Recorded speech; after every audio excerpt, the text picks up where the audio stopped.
இன்றே டவுன்லோட் செய்து உங்கள் ஃபேவரட் ஷோக்களை என்ஜாய் பண்ணுங்க. ஏன் சாமி இப்படி எல்லாம் பண்ற? நீ பாட்டுக்கு அம்மாவை விட்டுட்டு போயிட்டா எனக்கு யாரு கண்ணு இருக்கா? என்ன ஒரு நிமிஷம் யோசிச்சு பாத்தியா? மா, நான் நல்லவன் இல்லம்மா. உங்க எல்லாரையும் அவமானப்பட வச்சுட்டேன். நான் சாவறதாமா கரெக்ட். நான் சாவறேம்மா. அது ஏதோ அறியாத வயசுல செஞ்ச தப்பு. அதான் நீ இப்ப திருந்துட்டல்ல. அப்படி எல்லாம் பேசாத கபிலா. சரி சரி, எல்லாம் முடிஞ்சு போச்சு. இனிமே ஆக வேண்டியதை பார்ப்போம்.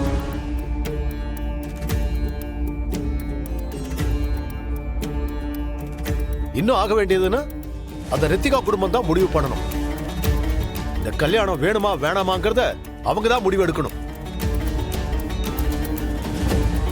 ஏன்னா தப்பு நம்ம கபிலனோடது. இதுல முடிவு பண்றதுக்கு என்னங்க இருக்கு? மாப்பிள்ளை ஏதோ அறியாத வயசுல தெரியாம பண்ணிருக்காரு. அதான் இப்ப மனசு மாறி அவரே எல்லார் முன்னாடி மன்னிப்பு கேட்டாருல்ல. என்னைக்கா இருந்தாலும் இவர்தான் எங்களோட மாப்பிள்ளை.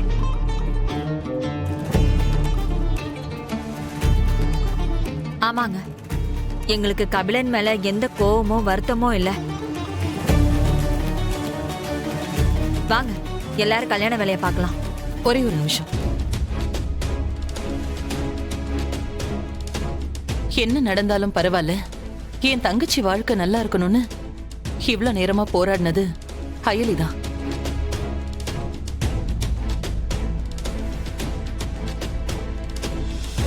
அதனால அயலிதான் இந்த கல்யாணம் வேணுமா வேண்டாமாங்கிற முடிவை சொல்லணும்.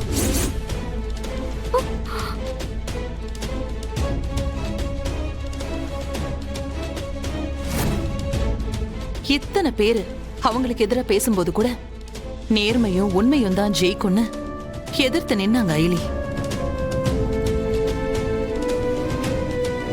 அதுக்காக நான் உங்ககிட்ட மன்னிப்பு கேட்டுக்கிறேன். அயலி, என்ன மன்னிச்சிருங்க. என் தம்பிக்கும் உங்க தங்கச்சிக்கும் கல்யாணம் நடக்கணும்னா அது நீங்க ஓகே சொன்னா மட்டும்தான் நடக்கும். எனக்கு வேற யாரோட சம்மதமும் தேவையில்லை. உங்க ஒரே ஒரு ஆளோட சம்மதம் போதும். அண்ணி, உங்க தம்பி கூட வாழ போறது நான் தான். இத முடிவு பண்ண வேண்டியது நான் தானே. இதையே நீங்க அவகிட்ட போய் கேட்டுட்டு இருக்கீங்க. ரித்திகா, உனக்கு அயலி மேல என்ன கோவம் எல்லாம் எனக்கு தெரியாது. ஆனா அயலிக்கு உன் மேல பாசம் மட்டும்தான் இருக்கு.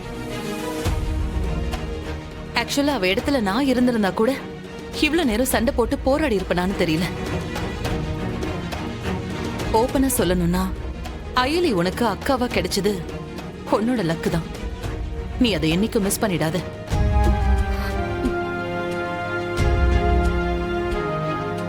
அயலி, உங்க முடிவுக்காக தான் நாங்க வெயிட் பண்றோம். நல்லா யோசிச்சு உங்க முடிவை சொல்லுங்க.